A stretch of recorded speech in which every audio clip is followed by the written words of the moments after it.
Hey guys, this is Nirpam from the Underwater Photography Guide and Bluewater Photo. Now, over the weekend, I was excited to dive with the new Marelux Apollo S strobe. This is Marelux's mid-line strobe. It features a guide number of 33. It's priced at $849 for the retail price, and it sits really nicely right in the middle of pro strobes. It's a competitor to the YSD3, the Ikelite DS160, the Enon Z330, which is now discontinued. So it kind of sits in that range of strobes.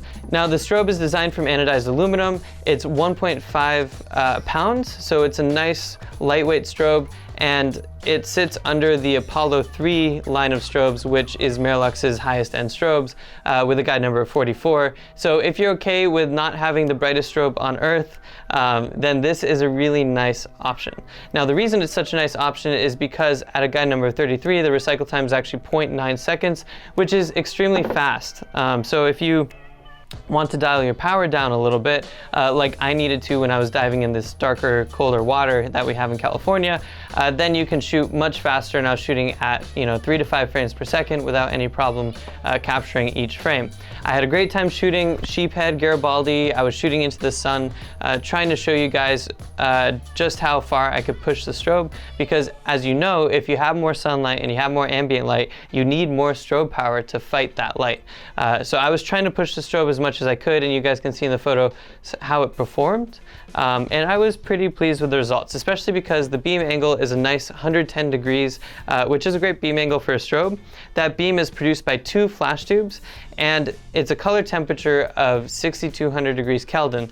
So now if you want to warm that beam, the strobe actually comes with a diffuser, which when you put it on, it now becomes 5,500 degrees Kelvin, which is similar to daylight.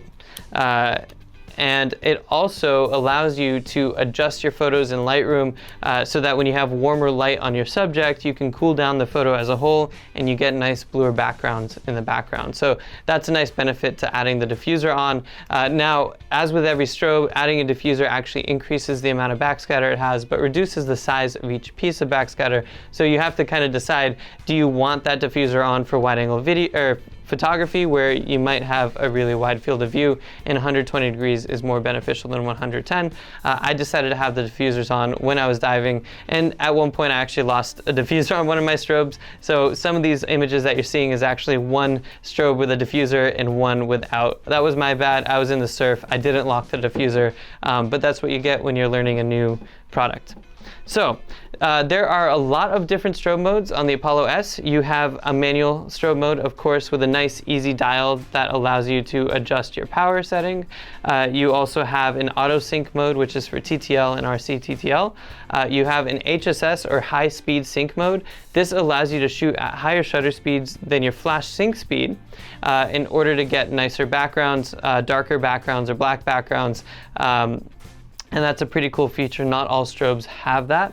And then you have your multiple flash mode, the MTL mode, and that allows you to take slow shutter photos with this strobe going off continuously so that you can get interesting compositions where you might have a subject flashed onto the image multiple times, and that's something I've been excited to try.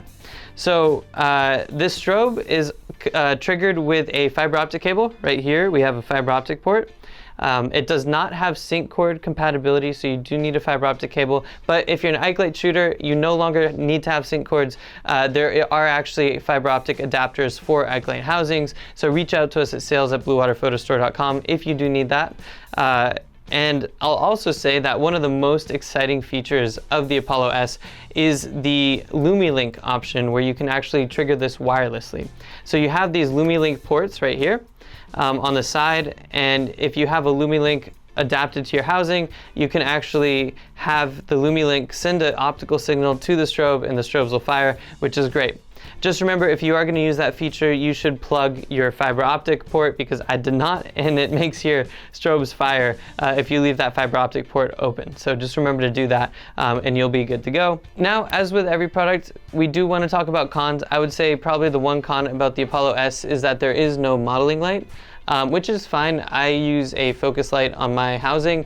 We have great focus lights at Bluewater. The Bluewater 1500 is only, I think 175, so it's not a bad price for a dedicated focus light. And I honestly don't use modeling lights on strobes because I don't want the strobe pointed directly at the subject. I like to have it a little bit off center so I can get the best lighting possible. So that's my short review of the Apollo S. As you can see in my images, I was able to capture some fantastic shots with it. I can't wait to keep diving with it. I want to take it all over the world, and if you guys do a workshop with us, you'll have a chance to dive and shoot with the Apollo S or the Apollo 3. So if you are interested in getting set up with a full package with the Apollo S, make sure you reach out to us at sales@bluewaterphotostore.com. If you have any questions at all about the strobes, make sure you drop them in the comments below, and be on the lookout for Marelux's new arms, which are actually pretty cool here. So anyway, thank you guys for watching. Make sure you like and subscribe if you like this video, and we'll see you out there diving.